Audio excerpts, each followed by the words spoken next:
Hi there, it's Analytical Check. So in my last video, I covered Candace Owens' timeline, and I did that because I wanted to lay the groundwork for this video where I want to hone in on that timeline and show how Candace Owens is actually leading the Black conservatives away from the America First agenda, the MAGA agenda. And that's being done through the support of the First Step Act. It's an act that Trump also supports, and I also feel like he is stepping away from the America First MAGA agenda through his support of this First Step Act. Now let's take a look again at the last few entries on the timeline. We're going to start with on the 25th of June, Anthony Ryan Logan put up a video where he talked about his experience on the Black Influencers Retreat, which had been the previous weekend, like June 22nd to 24th probably. I'm not sure exactly within that. I know it was on that Saturday. I'm not sure if it went into Sunday, if it started on Friday, where it started and ended. Now, Heritage Foundation actually financed the summit in late October, and that was the Young Black Leadership Summit that was like October 25th to 28th, and that's when she introduced Blexit. It was also the same weekend as the Walkaway March. But they weren't related. There was literally only one speaker, even though many of the people who are, the Blacks getting involved in this, many of them are walkaway stories. Stacey Dash was actually the only one who was a speaker for both. So anyway, the Heritage Foundation, they actually financed the summit in late October, and they're not normally somebody who finances TPUSA. I looked at their normal supporter list. I found that interesting. Now, the left says that Heritage Foundation is a Koch brothers organization. I couldn't find anything from the right, but I also couldn't find anything denying it.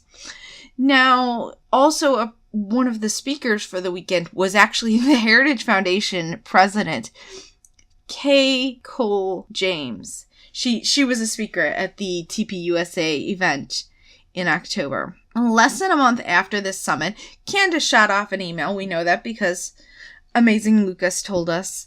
And then several of the Blacks from both weekends, they went to Washington to lobby for the bill. And this bill is called the First Step Act, and I am very much against it. Now, interestingly, he is also a Black conservative. I'm thinking, my hypothesis is that somebody from Candace's group tried to get him on board with the act, and he put up a video saying, I read this act, it's a terrible act.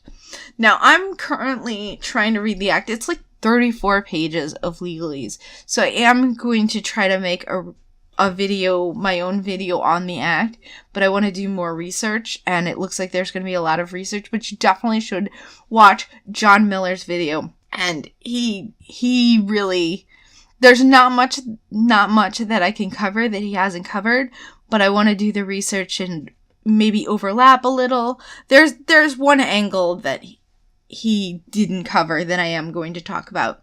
So many of Candace's people, not only did they go to Washington to lobby with her, and she put up a tweet about that, not only did they go to Washington to lobby for her, but they also made videos. So we've got, if you put in on YouTube, hashtag First Step Act, you see a bunch of Candace's people. She must have told them to put up this hashtag. So Lucas, who was at both weekends, he has a video. Brandon Tatum, who actually took Candace's old job, at some point she was promoted to director of communications or something like that. So she was promoted above that position, and Brandon Tatum got the position that was her original position at TPUSA, which is the director of urban engagement. So he actually, some people may not know that he works for Turning Point USA. So he's kind of compromised in that regard in a big way. So he put up quite a few videos supporting the First Step Act. Leo Dunson, he was at both weekends, and I do believe that TPUSA put people up in the hotel for the second weekend as well, but they definitely paid for everything for the first weekend, which was a smaller group of people, but more influential. We're concentrating on influential people. Now, Diamond and Silk did not go to either weekend, but for some reason they did put up a video. I'm not really sure what's going on there. Anthony Ryan Logan went on both weekends, and he turned around and became a total Candace supporter, but he really enjoyed the nice hotel weekend being paid for. And then conservative in New York, Christopher Wright, he did attend the Young Black Leadership Summit, if I'm not mistaken. But he didn't attend the first one. Also, I think his channel, he may not have even had a channel. His channel recently blew up. Like, he started, and I invited him to collab with me. And then, like, he totally passed me. And he's got, like, I don't know, last time I looked, I think he had, like, 5,000 subscribers. He's probably above that. So, but he's become, like, this huge supporter of Candace. And he's a walkaway story. So he doesn't really have a strong foundation in conservatism. So that's one of the problems that stems from people in the walkaway movement immediately declaring themselves a pundit. It's great if they tell their own story, but when they start basically educating everyone else, they are being manipulated very easily. And you look at Candace Owens, I mean, she didn't even, I don't think she voted at all, but she did not vote for Trump. So, and here she is, like, this declared, person who's supposed to be a leader. So, but she's just repeating what her handlers are telling her. And she doesn't care. But anyway, so now I talked about how Koch brothers seem to be tied to this Heritage Foundation that had a hand in this Young Black Leadership Summit, who these people are also now turning around and supporting this First Step Act. Koch brothers, the left always says they're on the right, but they're not really. I watched a few Koch brothers interviews in preparation for this. So there was some really good stuff, like they're anti-communism, they support liberty and all of this stuff, but then they support open borders and letting criminals out. So I find that very interesting that they don't seem to understand that by supporting open borders, they're basically importing people who are going to vote against the freedom and the liberty that they claim to want. I mean, literally, if you look at the district, the next district over from me, is Ocasio's district. I live really, very, very close to her district. Way too close for comfort to her district. But anyway, I know that district well. It's mostly immigrants. Like, you walk through or ride the bus through this area and you see all the South American flags hanging from people's windows. So people who are coming in, this is proof. Ocasio-Cortez is proof that people coming in from other countries are voting for communism. It's not about race. It's about the fact that they're voting for communism. Now, the Democrats know this. They just don't want us to talk about it. You're racist! You're racist! Every time we mention it. But they are playing us. It is rule number 5 of the Saul Alinsky rules. I am actually getting a little bit off topic here. But, so we're going to move on to, well, we're talking about the fact that now she's supporting it and she's got all these other people supporting it. So CJ Pearson jumped in on Tomi Lahren, came out against the act. So I don't know, I think Jon Miller, my hypothesis is that Jon Miller and Tomi Lahren were mostly reacting to Candace and her people pushing this bill, because I'm actually not seeing a lot of people talk about the bill, unfortunately. It's mostly Candace and her people. Maybe they're doing it in other channels, but I'm having trouble finding it. So now Candace and Tomi had the Twitter fight, and for more information about the Candace-Tomi Twitter war, if you haven't already seen it, Tree of Logic. She did a video about the Twitter war between Candace and Tomi.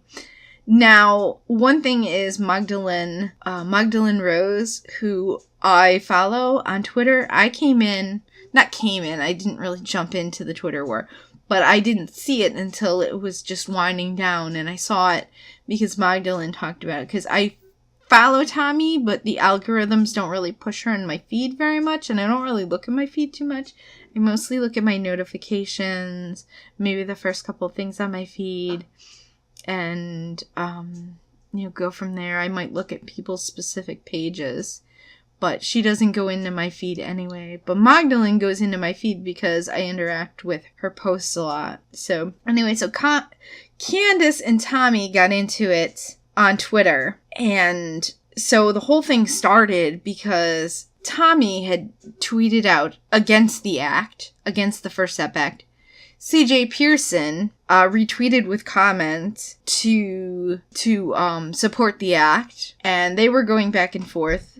And then all of a sudden, CJ dropped out and Candace jumped in. Now, my hypothesis on this is that CJ actually contacted Candace for, help when he was in over his head, because Tommy Lahren was basically like crushing him. He didn't know what he was talking about, and she was dropping screenshots.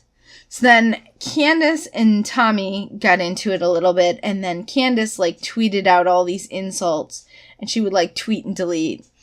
So the only thing to add to what Tree covered in her video about that was my hypothesis that CJ actually contacted Candace for help, because Tree was like, oh, Candace just kind of jumped in out of nowhere. She didn't really realize that, so I looked at Candace and Tommy do not follow each other, and I don't know if they unfollowed each other because of that incident or if they never did, but I'm guessing because they don't like each other that they were never following each other. CJ and Candace follow each other. CJ and Tommy follow each other. So that supports my hypothesis, but I don't really have any other way to test the hypothesis.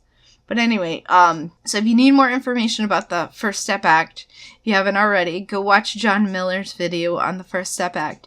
And if you need more information or want more information on the Twitter war, go watch Tree of Logic's video about that, and I will link those in the description. Alright, thanks everybody so much for stopping by my channel. I'll see you all next time. People need to be awake and they need to be aware. They need to stand up against the stuff. People need to be awake. People need to be awake and they need to be aware. They need to stand up against this stuff. And it's so politically engaged. And it's so politically engaged.